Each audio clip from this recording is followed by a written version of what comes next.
Good morning students. आज हिंदी में पाठ 8 एक सांस आज़ादी के सेकेंड पार्ट, एक सांस आज़ादी कविता के सेकेंड पार्ट्स की व्याख्या समझेंगे, जिससे कवि डॉक्टर जीवन यदु हैं। तो चलिए आप लोग भी कॉन्सेंट्रेट होकर के वीडियो वॉच करिएगा। लहू के नदिया तौर निकलते बीर हजत के बेरा, सूरज निकलते मेट के करिया बादर वाला घेरा, उजियारी ले तभे उछलते अंधियारी के डेरा, सवे प्राणी बर आज़ादी करम बरोबर होते। तो आज़ादी के बारे में फर्स्ट वीडियो में हम लोग थोड़ा डिस्कस किए थे। फर्स्ट वीडियो में समझे थे कि आज़ादी का क्या महत्व होता है। अब इस वीडियो में चलिए कविता की पंक्ति के अनुसार से हम ट्रांसलेट अनुवाद करते हैं। ठीक है। लहू, लहू मीन्स क्या होता है बच्चों? खून। नदिया, नदिया मीन्स नदी, जानते हो है ना। और जो यहाँ पर अर्थ दिया है तौर, जो तौर शब्द है यहाँ पर तौर है ना। तौर मीन्स क्या होता है? तैरना, तैर कर। वीर मीन्स वीर होता है। जत के बेर मीन्स जिस समय, तत्कालिक है ना। और मेट के मीन्स होता है मिटा करके। और क्या है? प्राणी, प्राणी मीन्स होता है प्राणी, जीव, क्रिएचर है ना। और बरोबर मीन्स होता है समान। तो लहू के नदिया तौर निकलते वीर हजत के बेरा, कवि कहते हैं कि जिस समय वीर पुरुष रक्त की नदी तैरकर पार करता है अपनी आज़ादी के लिए, लहू के नदिया तौर निकलते वीर हजत के बेरा, कवि कहते हैं कि जिस समय वीर पुरुष रक्त की नदी तैरकर पार करता है, अर्थात अपनी स्वतंत्रता के लिए संघर्ष करता है, उस समय, उसी समय सूर्य काले, सूरज निकलते मेट के करिया बादर वाला घेरा, उसी समय सूर्य काले बादलों के घेरे को मिटाकर चमकने लगता है। तभी उजियारी ले तभी उछलते अंधियारी के डेरा, और तभी पराधीनता का अंधकार जो है समाप्त होता है और आज़ादी की प्राप्ति होती है, आज़ादी मिलती है। सबे प्राणी बर आज़ादी करम बरोबर होते। वास्तव में आज़ादी मनुष्य ही नहीं बल्कि सभी प्राणियों के लिए कर्म के समान होती है।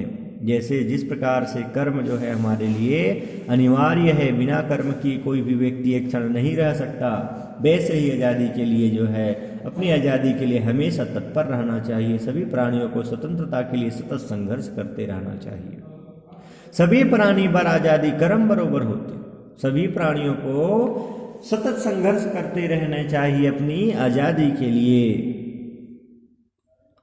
नेक्स्ट दिया हुआ है, जेला नहीं है जेला नहीं है आज़ादी के एको कनी चिन्हारी, पर के कोठा के बैला मन चरथे ऊकर बारी, आज़ादी के बासी आगू बिरथा सुनहा थारी, सोन के पिंजरा में आज़ादी भरम बरोबर होते। सोन के पिंजरा में आज़ादी भरम बरोबर होते। जेला मीन्स होता है जिसे, एको कनी मीन्स तनिक भी, थोड़ा सा भी चिंता नहीं, ऐसे। यहाँ पर लिखा है कोठा, कोठा मीन्स होता है जहाँ पर गौ को बांधा जाता है, गौ को रखा जाता है, गौशाला जिसको बोलते हैं, है ना। और यहाँ पर क्या लिखा? बासी, बासी का अर्थ है जो पके हुए चावल को पानी में डुबो करके रखते हैं। बिरथा, बीकार, सोनहा, सुनहरा, थारी मीन्स थाली। तो इस प्रकार से यहाँ पर कुछ कठिन शब्दों के अर्थ समझ गए। अब इसके अर्थ को समझते हैं, पंक्ति का क्या अर्थ है। जेला नहीं है आज़ादी की एको कनी चिन्हारी, जिस व्यक्ति को आज़ादी की थोड़ा सा भी चिंतित नहीं है, थोड़ा सा भी पहचान नहीं है, तो दूसरे लोग उसकी नासमझी का पूरा लाभ उठाते हैं। और परके कोठा के बैला मन चरते ओकर बारी, अर्थात परके कोठा में दूसरे लोग उनका फायदा उठाते हैं, जिन्हें स्वयं की आज़ादी का जो है पहचान नहीं है। अर्थात जो मनुष्य आज़ादी का महत्व नहीं समझता, उसे अपने जीवन में हानि उठानी पड़ती है। आज़ादी के बासी आगू बिरथा सोनहा थारी, आज़ादी की बासी अर्थात रूखी सूखी रोटी के सामने पकवानों से सजी सोने की थाली भी व्यर्थ होती है। सोने के पिंजरा में आज़ादी भरम बरोबर होती है। सोने के पिंजरे में बंद पक्षी के लिए स्वतंत्रता भ्रम जैसी है। तात्पर्य है कि स्वतंत्रता के सुख से वंचित रहता है, सुख को न जानता ही नहीं, क्योंकि व्यक्ति है ना, यहाँ पर अर्थ समझ गए ना कि रूखी सूखी रोटी ही सही, किंतु आजादी युक्त होना चाहिए। परतंत्रता, तुलसीदास जी भी कहते हैं कि पराधीन सपने सुख नाही, दूसरे के अधीन रहते हैं उसको स्वप्न में भी सुख की प्राप्ति नहीं हो सकती। इसीलिए कहते हैं कि आज़ादी के लिए हमेशा तत्पर रहना चाहिए, प्रयासरत रहना चाहिए। गुलामी की जीवन जो है पिंजड़े में कैद पक्षी के समान, पिंजड़े में कैद पशु के समान होती है, जिसमें जो स्वतंत्रता के सुख से उन लोग वंचित रहते हैं। उसी प्रकार से जो गुलामी की जिंदगी है वो दुख युक्त होता है, दुखपूर्ण होता है, और उसी प्रकार से होता है जैसे कि सोने के पिंजरा में आजादी भरम बरोबर होते। सोने के पिंजरे में बंद करके यदि पक्षी को कहा जाए तुम राजा की तरह यहाँ रह रहे हो, तो वो राजा नहीं, बल्कि वो तो कुछ भी खाए पिए, लेकिन वो स्वतंत्र तो नहीं है, इसलिए वह उस सुख से वंचित रहता है। इसलिए कवि यहाँ कह रहे हैं कि आजादी के बासी आगो बिरथा सोनहा थारी। आगू मीन्स उसके सामने। आजादी में यदि हमें रूखा सूखा भोजन ही प्राप्त हो रहे हैं, किंतु वो भी बहुत ही क्या है, सुखद है। किसके सामने? यदि गुलाम है और गुलामी के आगे, गुलामी में यदि हमें सोने के थाली में नाना प्रकार के व्यंजन परोसे जा रहे हैं, वो भी व्यर्थ है। किसके सामने? आज़ादी के बासी के सामने, अर्थात आज़ादी के रूखा सूखा भोजन के सामने। नेक्स्ट दिया हुआ है, माढ़े पानी हाँ नहीं गावे, खलबल खलबल गाना, बिना नहर उपजाए न बांधा, खेत में एको दाना, अपन गोड़ के बंधना छोड़े, ओला मिले ठिकाना। आज़ादी है सब विकास के मरम बरोबर होते, आज़ादी है सब विकास के मरम बरोबर होते। माढ़े मीन्स होता है रखा हुआ, खलबल खलबल गाना, खलबल गाना मीन्स स्थित नहीं रहता, कुछ आवाज निकलना, कलकल की ध्वनि निकलना। माढ़े पानी हाँ नहीं गावे, खलबल खलबल गाना का अर्थ यह है, कवि कहते हैं कि एक स्थान पर ठहरा हुआ पानी कलकल की गीत नहीं गाता। बिना नहर उपजाए न बांधा, खेत में एको दाना, कहते बिना नहर के बांध तालाब खेतों में एक भी दाना अन्न उपज नहीं सकता। उसके लिए पानी जरूरत होती है, पानी सिंचाई के लिए जरूरी है। अपन गोड़ के बंधना छोड़े, ओला मिले ठिकाना। जो व्यक्ति अपने पैरों का बंधन खोलता है, उसे ही उसकी मंजिल प्राप्त होती है।